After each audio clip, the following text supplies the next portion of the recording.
तुमने जंगली जानवरों को लोगों पर हमला करते हुए तो देखा होगा, लेकिन हमारी आज की कहानी में इसका एकदम उल्टा है। कहानी की शुरुआत होती है एक जू से, जहां कुछ शिकारियों ने घुसकर एक शेर का बच्चा चुरा लिया। उस बच्चे को पिंजरे में कैद करके एक हवाई जहाज में ले जाया जा रहा था। इसके बाद हमें 25 साल की लड़की एल्मा को देखते हैं, जो पियानिस्ट बनना चाहती थी। उसे जानवर भी बहुत पसंद थे। एक दिन वह एक आइलैंड पर घूमने जा रही थी। असल में यह आइसलैंड उसके दादा का था। उसके दादा ने उसे कई साल पहले गोद लिया था और अब उनकी मौत के बाद यह आइलैंड एल्मा को विरासत में मिला था। आइलैंड पर अंकल जो ने उसका स्वागत किया। वहां पर एक बहुत सुंदर सा घर था। उसने फैसला किया कि वह आज की रात इसी आइलैंड पर गुजारेगी। रात के समय अपने दादा की वीडियो देखकर एल्मा का दिल भर आया। एक वीडियो में उसके दादा ने बताया कि स्नो नाम की एक मादा भेड़िया कुछ साल पहले न जाने कहां से इस आइलैंड पर आ गई थी और समय के साथ उन दोनों में गहरी दोस्ती हो गई थी। दादा ने एल्मा से कहा कि वह भी स्नो को ढूंढकर उसे दोस्ती कर ले। उस रात शेर के बच्चे वाला प्लेन बेहद खराब मौसम की वजह से उसी आइलैंड पर क्रैश हो गया। क्रैश की आवाज सुनकर एल्मा डर गई और उसने बाहर जाकर देखा, लेकिन वह आइलैंड बहुत बड़ा था, इसलिए उसे कुछ नहीं मिला। अगली सुबह चार्ल्स और एली नाम के दो नौजवान वहां आए। उन्होंने स्नो को कैद करने के लिए जाल बिछा दिया। असल में वे भेड़ियों के पार्क के मालिक थे और उसके लिए स्नो को पकड़कर ले जाना चाहते थे। कुछ देर बाद स्नो जाल में फंस गई, लेकिन अपनी सूझबूझ से चार्ल्स और एली के आने से पहले ही उसने जाल काट दिया और भाग निकली। फिर वह तैरकर आइलैंड की दूसरी ओर जा पहुंची, जहां उसकी मुलाकात एल्मा से हुई। पहले तो एल्मा घबरा गई, लेकिन फिर उसने अपने दादा की बात याद की और स्नो को पुचकारने लगी। कुछ देर बाद एल्मा प्लेन क्रैश की जगह पर पहुंची। खुशकिस्मती से शेर के बच्चे को कोई चोट नहीं पहुंची थी। वह एक पक्षी के घोंसले में गिर गया था, लेकिन पक्षी ने उसे नीचे धक्का दे दिया था और इसके बाद वह सीधा जाकर एल्मा की गोद में गिरा। एल्मा उसे अपने साथ घर ले आई। उसी वक्त स्नो भी अपने छोटे बच्चे के साथ घर में आ गई। घर में 3 प्यारे जानवर देखकर एल्मा बहुत खुश थीं। उसने तुरंत अंकल जो को बुलाया, लेकिन उन्होंने एल्मा से कहा कि इन खतरनाक जानवरों को घर में रखना ठीक नहीं है। तुम्हें इन्हें जू वालों को दे देना चाहिए। अंकल जो ने यह भी बताया कि शेर के बच्चे को ढूंढते हुए जू के कर्मचारी वहां जरूर आएंगे, और हुआ भी बिल्कुल वैसा ही। अगले दिन एनिमल कंट्रोल वाले वहां पहुंच गए। एल्मा जानती थी कि जू वाले कितने बेरहम होते हैं, इसलिए उसने फैसला किया कि वह उन्हें जानवरों के बारे में कुछ नहीं बताएगी। उसने झूठ कह दिया कि उसने किसी शेर के बच्चे को नहीं देखा। घर लौटकर उसने देखा कि स्नो अपने बच्चे के साथ साथ शेर के बच्चे को भी दूध पिला रही थी। यह देखकर एल्मा को बेहद खुशी हुई, क्योंकि अब स्नो दोनों बच्चों का ख्याल रख रही थी। जैसे जैसे दिन बीतते गए, दोनों बच्चों में दोस्ती बढ़ती रही। एल्मा ने भेड़िए के बच्चे का नाम जैक रखा और शेर के बच्चे का नाम ड्रीमर। उधर अंकल जो को चिंता थी कि ये जंगली जानवर एल्मा को कोई नुकसान न पहुंचा दें। लेकिन इसी तरह कुछ महीने गुजर गए और अब दोनों बच्चे थोड़े बड़े हो चुके थे। एल्मा उन्हें आइलैंड पर घुमाने ले जाती और अपने दादा की मनपसंद जगह पर उनके साथ खेलती भी थी। बदकिस्मती से एक दिन जब एल्मा पियानो के ऑडिशन के लिए गई थी, तो पीछे से वे भेड़ियों के पार्क वाले आइलैंड पर घुस गए। इस बार वे स्नो को कैद करके अपने साथ ले ही गए। उधर एल्मा का सिलेक्शन भी हो गया और वह बेहद खुश थी। लेकिन जब वह घर लौटी तो उसके होश उड़ गए। उसके घर का सारा सामान बिखरा हुआ था, क्योंकि दोनों बच्चे भूख की वजह से परेशान हो गए थे। एल्मा ने स्नो को ढूंढने के लिए पूरा आइलैंड छान मारा, लेकिन वह वहां थी ही नहीं। अब उसे ही बच्चों का पेट भरना था, इसलिए उसे न चाहते हुए भी अपनी पियानिस्ट की नौकरी छोड़नी पड़ी। एक दिन अंकल जो फिर से वहां आए और खूंखार जानवरों को अब तक वहां देखकर गुस्से से भर गए। उन्होंने एल्मा से उसी वक्त जानवरों को जू में भेजने को कहा, लेकिन एल्मा ने उन्हें समझाया कि उसके दादा की यही इच्छा थी कि वह जानवरों के साथ रहें, और फिर जू में न जाने इन मासूमों पर कितने अत्याचार होंगे। आखिरकार अंकल जो भी मान गए और एल्मा को गले से लगा लिया। अब उनका सारा समय जानवरों को खाना खिलाने और उनका पूरा ध्यान रखने में जाता था। एल्मा को जैक और ड्रीमर से बहुत प्यार था और बदले में जानवर भी उस पर जान छिड़कते थे। देखते ही देखते 1 साल गुजर गया और अब दोनों जानवर बड़े हो गए थे। अंकल जो शहर से उनके लिए मांस लाया करते थे, लेकिन उनके पास जाने में उन्हें डर लगता था। उन्होंने फिर से एल्मा को समझाया कि इनके साथ रहना खतरे से खाली नहीं है, लेकिन एल्मा किसी कीमत पर उन्हें छोड़ने को तैयार ही नहीं थी। एक दिन एक माँ बेटी कश्ती में आइलैंड के नजदीक आए। उन्हें देखकर जैक उनके पास जाने लगा।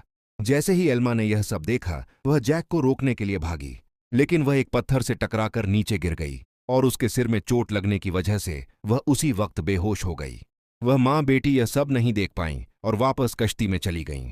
कुछ ही देर में जैक और ड्रीमर एल्मा के पास आए और उसे उठाने की बहुत सी कोशिशें कीं, लेकिन कोई फायदा नहीं हुआ।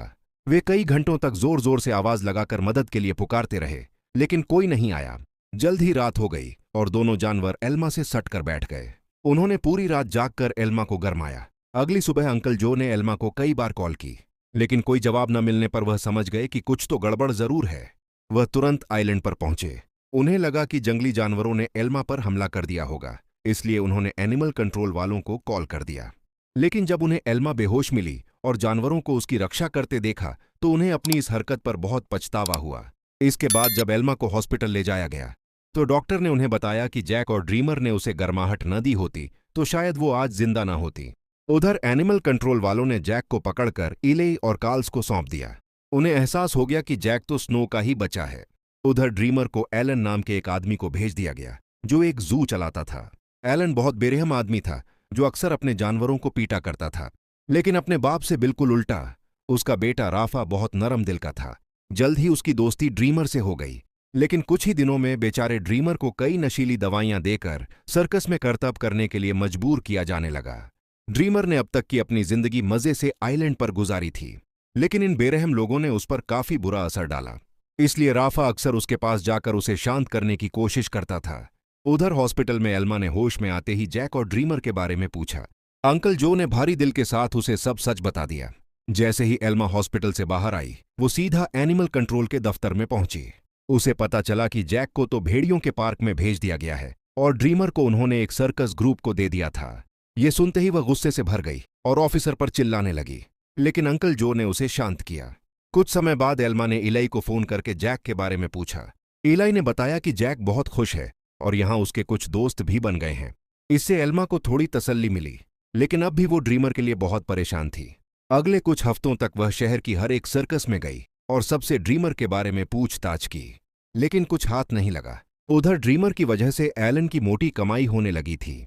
ड्रीमर जल्द ही स्टारलाइन के नाम से मशहूर हो गया। एक दिन ड्रीमर का सर्कस ग्रुप भेड़ियों के पार्क के पास से गुजर रहा था और जैक ने तुरंत अपने बचपन के दोस्त को पहचान लिया। जैक अपनी सूझबूझ से पिंजरे से बाहर निकल गया। इलाई ने जब यह देखा तो वह समझ गया कि जैक बेहद समझदार है और वो जरूर कुछ न कुछ ढूंढ रहा है।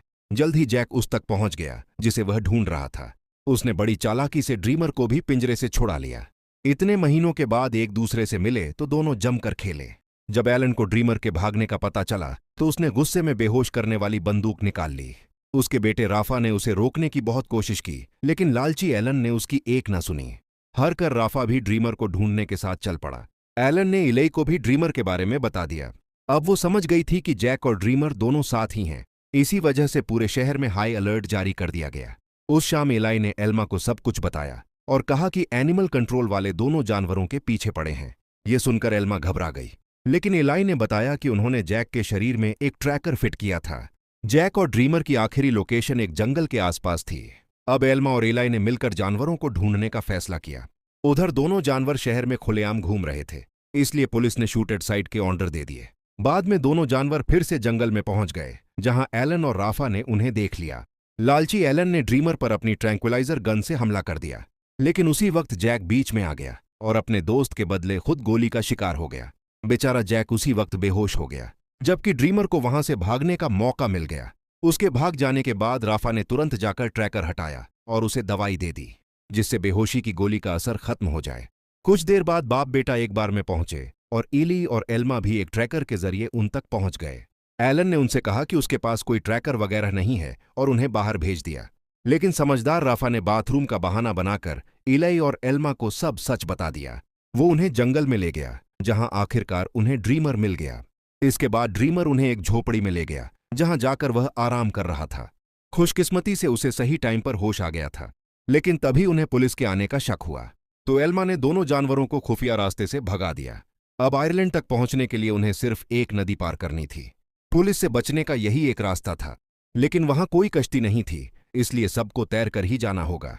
जैक तो उसी वक्त फुर्ती से नदी में तैरने लगा, लेकिन ड्रीमर पानी से डरता था। एल्मा ने उसे हिम्मत देने की बहुत कोशिश की, लेकिन ड्रीमर वापस जंगल की ओर मुड़ गया। जैसे ही जैक और एल्मा तैर रहे थे, उन्हें बंदूक चलने की आवाज सुनाई दी। इसका मतलब यह था कि ड्रीमर अब इस दुनिया में नहीं रहा। आइलैंड पर पहुंचकर एल्मा फूट फूट कर रोने लगी, लेकिन ड्रीमर अचानक उसके सामने आ गया। असल में वह जंगल में पुलिस वालों को भटका कर आने के लिए गया था। उसे जिंदा देखकर सभी खुशी से झूम उठे। आखिर एल्मा ने जैक और ड्रीमर के लौटने की खुशी में पार्टी में पियानो बजाया। अब उनका परिवार पूरा हो गया था। अंत में एल्मा ने सबको अपने प्यारे जानवरों की कहानी बताई। जिससे सभी लोगों के दिल भर आए और वो तीनों खुशी खुशी फिर से एक साथ रहने लगे। तो तुम्हारा फेवरेट जंगली जानवर कौन सा है और क्या तुम उसे पालना चाहते हो? कमेंट्स में जरूर बताना।